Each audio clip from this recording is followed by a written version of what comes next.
Hello, my name is Ina Markovich. Thank you very much. My husband, Rabbi Yonatan Markovich, is the Rabbi of Kyiv. In Israel, he was an officer in the Israeli Air Force for 12 years before we decided to go to Kyiv. It was 22 years ago.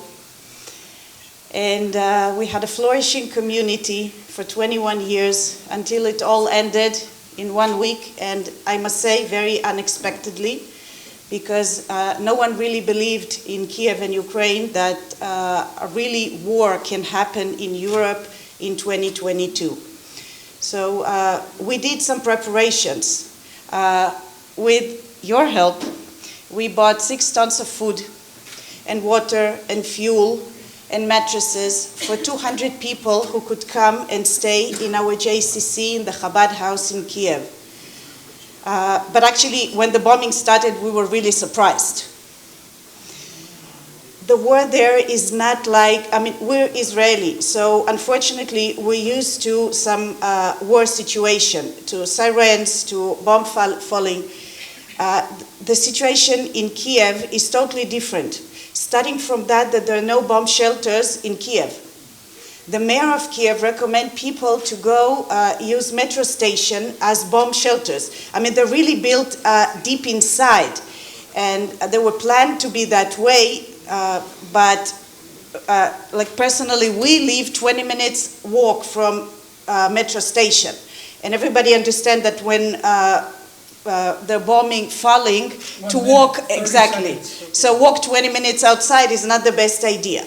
So there are people that actually live there at the metro station. And it's also something that we learned was different Israelis and non-Israelis. Because we're used to hear sirens and we're used to bombing. The people on our congregation, when the bombing started, we didn't hear the bombing actually. We were wakened from 1,000 phone calls. Rabbi, I'm afraid. What shall we do? And during all the bombing, we just moved to live in the Chabad house, in the JCC, to be with the people physically. Not because the first day there was no real threat of bombing. We're located at the center of Kyiv, so there was no real threat of bombing. But they were terrifying and bewildered, and they couldn't gather themselves together. That's how they were terrified. For the first time in their life, people heard in Kyiv bombing sirens. Now, the sirens in Israel are crying to your soul.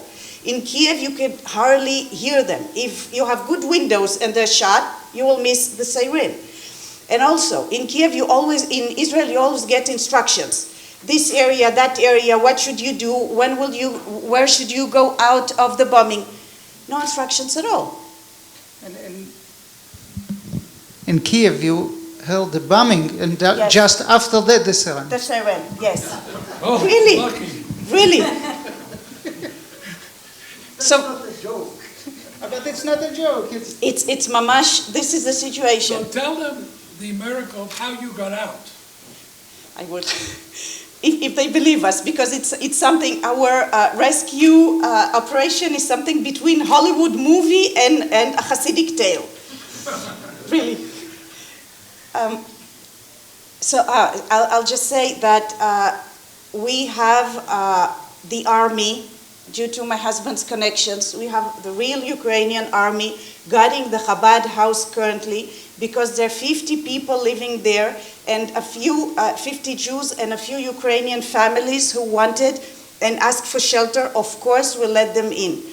So we feed all these people, and it's very difficult in this time.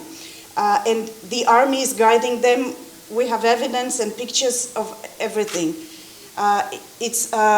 There's no fuel to be bought now. So my husband has a Ukrainian friend with a Tesla who is volunteer, and we called him. 98-year-old person lost his earring. Another one doesn't have food. Please go there. So there are areas in Kyiv that no one can reach.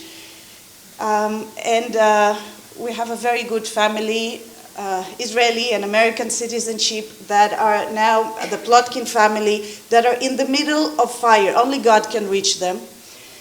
For 6 days, they have no water, no heating, no electricity, and Oksana just turned on her phone to say, we got under our blankets, we will probably die from bombing or from starvation, just come and bury us. It's a real story, I can give the phone numbers. So we were escaped, but our heart is there, and for the days that we've been here in Israel, our heart is, like there, and I would like to use this opportunity before I tell our rescue story to thank all the thousands of people from all around the world that called us, from cities in America I've never heard of, and just saying, how can I help? And this is the great moment of Jewish people, of mankind. People want to help other people they have never met and probably will never meet. They just, how can I help? What can I do? We can have refugees here. I can send you. I could cry just thinking of good heart of people around the world. So thank you. Now our rescue story. Yes.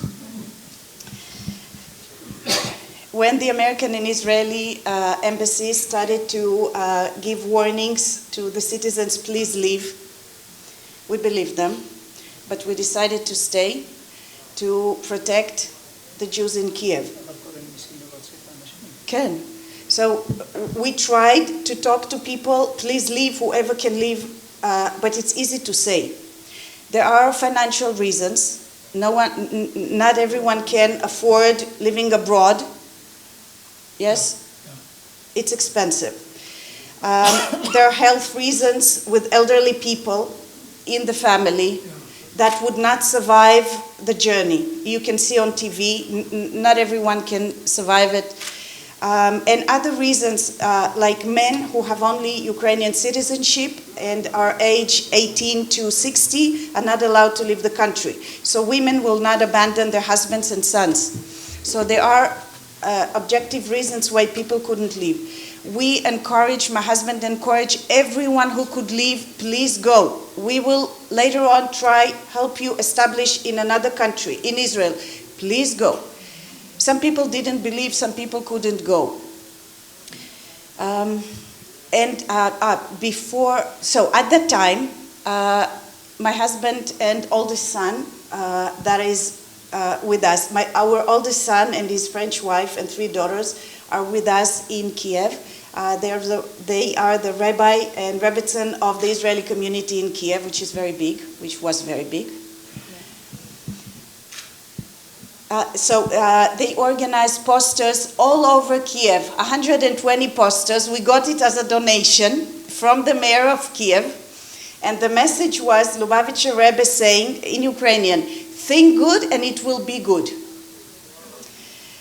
So like positive messages, add in acts of kindness and goodness. So this was the messages.